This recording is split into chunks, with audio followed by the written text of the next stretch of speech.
Christmas, a time not just of gift-giving, but the season for millions to consider the life of Jesus. Filmmaker Paul Verhoeven has spent much of his life getting to know Jesus. You know his popular movies like Basic Instinct and RoboCop, but he's also a serious scholar who has written a book called Jesus of Nazareth. In it, heresy. Jesus is not the Son of God, rather a great human being, a revolutionary leader of a political movement. Paul Verhoeven joins us now via Skype from Los Angeles. Hello, Merry Christmas. Hi. Thank you very much. What is, first of all, the Jesus Seminar, and how did you come to be part of this academic group? Well, when I came to the United States, when I immigrated here in '85, I read in the newspaper, in the Los Angeles Times, that there was a group of people, scholars, theologians, who were gathering, or started to gather in Santa Rosa in California, to discover what would be the real sayings of Jesus and what would be the real acts of Jesus. So they try to differentiate between sayings and acts that in their eyes were historical and the ones that were not. Your research tells you that he was a revolutionary leader like Che or Dr. King, but later in his life, his 33 years, he evolved, yes? No, that's not really the opinion of the seminar. That's my opinion. Because? How do you mean? Well, basically, I followed the seminar. It doesn't mean that I agreed everything that the seminar said. Yes. How did you come to your opinion? By reading the Gospels. Tell us more.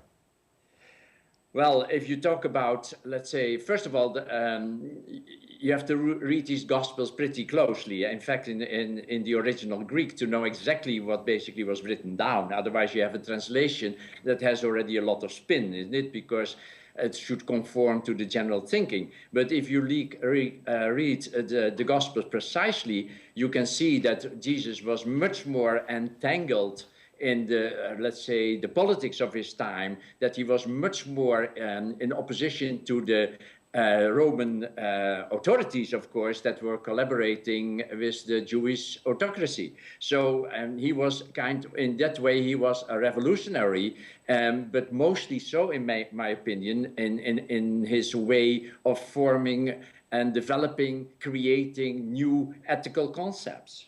New ethical concepts, such as? Such as, let's say, in a short term, it would be love your enemy. But don't you also conclude that he, at one point, this man of peace, recommended that his followers take up arms?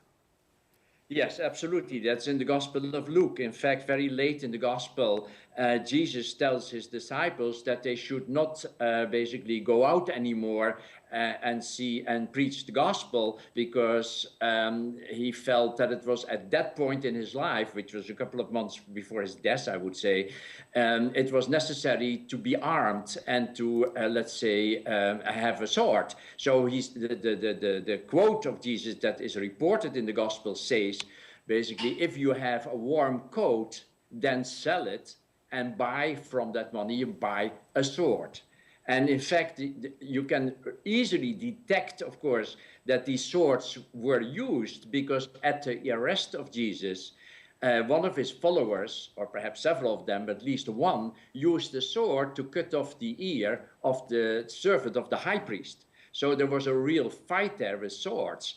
And that means that Jesus' followers had followed his advice and bought swords, and perhaps to defend themselves. As far as your conclusion about Jesus being a human being, not the Son of God, you do think that he was religious, that he so believed that God was about to break into the world, that he believed in the miracles that are attributed to him, like curing the deaf and blind, correct? Well, I think he believed certainly in curing the blind people and paralyzed people, and I think to a certain degree he did. He didn't believe in the miracles, that other miracles, the nature miracles that are reported in the Gospels, which is like walking over the water, for example. You know, that I'm sure he didn't believe for a second, and he never did, of course. Do you so he was a very talented man, clearly, but of course He was a human being. What else can it be? There is nothing else on earth than human beings, isn't it? And animals. So I think to think that somebody would be partially God is a mistake. Do you celebrate Jesus, Christmas? And if so, what are you celebrating about Jesus? I'm celebrating the Christmas tree with the lights, because it's a nice pagan symbol of rejuvenation and the beginning of new things up to the spring, I would say. But of course, I'm a big fan of Jesus. I think Jesus is extraordinarily talented man who gave us many concepts about ethical behavior that we should follow, but we never do, of course. Who is here on earth loving his enemy? Who can do that? Who is on such a high level of ethics that he could do so? So that's extremely difficult. And Jesus promoted that kind of behavior, promoted to help the people that were against you. I mean, the very famous parable of the Samaritan, the merciful Samaritan, is about an enemy. The Samaritan was an enemy of Jewish people.